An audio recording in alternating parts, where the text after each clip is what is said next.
I climbed up the highest peak in the northeastern United States and it humbled me.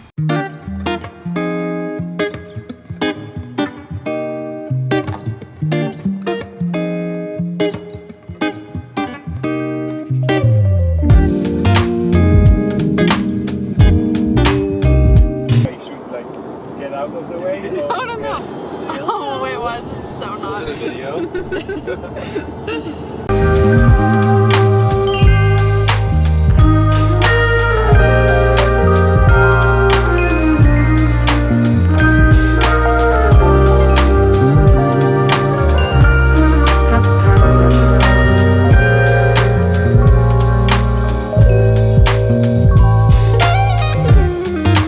When I sit in my college lecture, I learn things like bond valuation. I learn about Ebbinghaus's forgetting curve.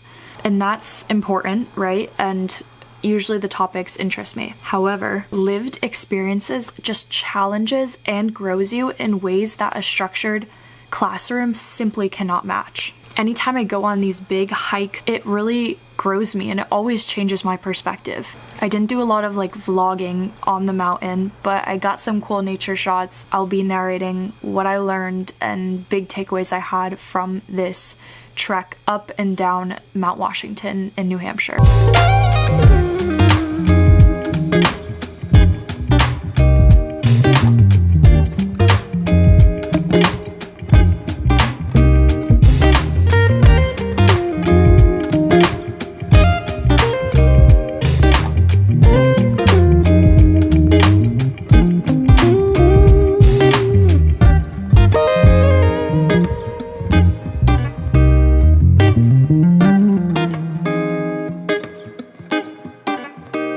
The hike really taught me a lot about having grit. It's a 4.2 mile hike up the mountain. And so during the ascent, maybe I got 3.5 miles in where you can start to see the summit and it gets really motivating, but you don't reach it. So this is not the top. You keep on going up and you think you're gonna get there, and then there's just more rock and more rock to climb up, and it becomes completely a mental game. So I was just focused, get up the mountain. Inside of my right quad started cramping as I was taking steps, and then that happened in my left quad too. So both of my quads, as I was taking these kind of leaping steps up, climbing up these rocks, trying to get to the top, and I was out of water, I was really tired.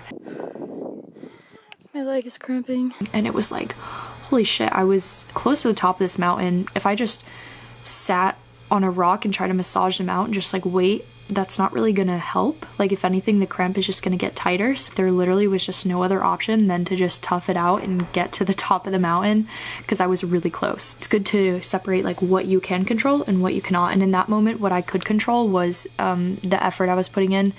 It was my level of grit and resiliency, and it was a matter of am I just going to tough it out, or am I going to wait and just see how the cramp does, which I knew physically wasn't going to serve me better in the future. Any of these extreme physical pursuits just test you so much because it's such an uncomfortable feeling, where you really have to decide am I going to let this discomfort get in the way of me reaching the goal, which is get to the top of the summit.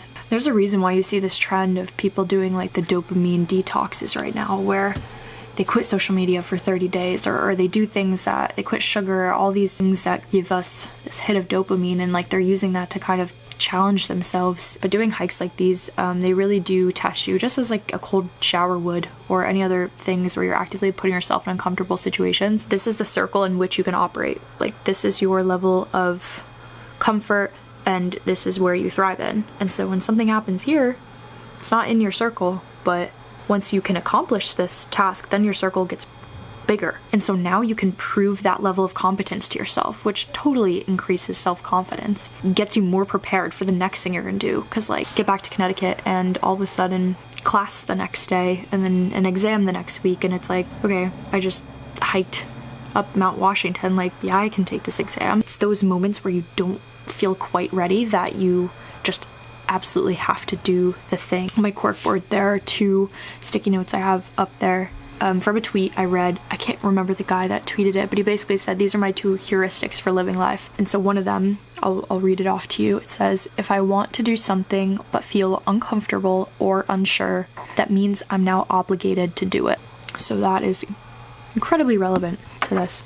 I'm gonna read off of my phone a little reflection I had post hike because I worded it better on here. So I had excuses running through my head leading up to this trip. The weather might be bad.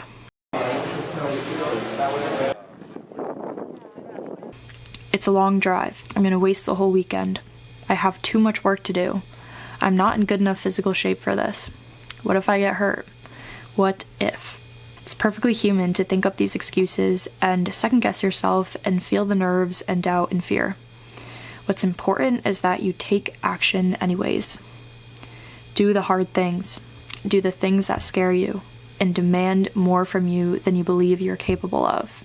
Because if not now, when? Jeez.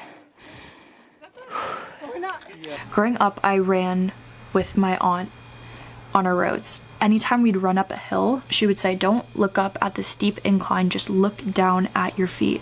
Look down at each step that you're taking, and that will make the hill seem a lot smaller than it is. And it's such a trivial thing, right? It's like just a running tip I got back in late middle school. I carry it with me a lot. For instance, like we're climbing up this mountain, and you can choose to view it as this macro goal you're trying to hit. You're trying to climb up, you're trying to get to the summit of this really tall, steep mountain.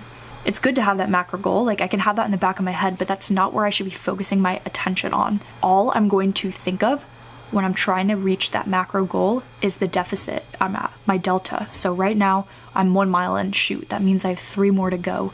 I'm 3 more miles away from hitting my goal. Like that can just seem daunting and overwhelming and discouraging at times. However, what's been really helpful in these moments, and I applied this perspective when I did a 19-mile backpacking trip last fall, was you view it from a micro perspective. So like, okay, I'm a mile in, let me just focus on each step and make sure that my footing is really solid. The hikes, it gets technical. The steeper you get, like sometimes you're kind of scrambling up rocks. You really have to be careful of where your foot is stepping so that you can not injure yourself. And so once you can just focus on your footing and focus on each step you're taking in the micro, like you will be making that progress, and that will eventually lead you to your macro goal. It's important just to take it, as cliche as it sounds, step by step.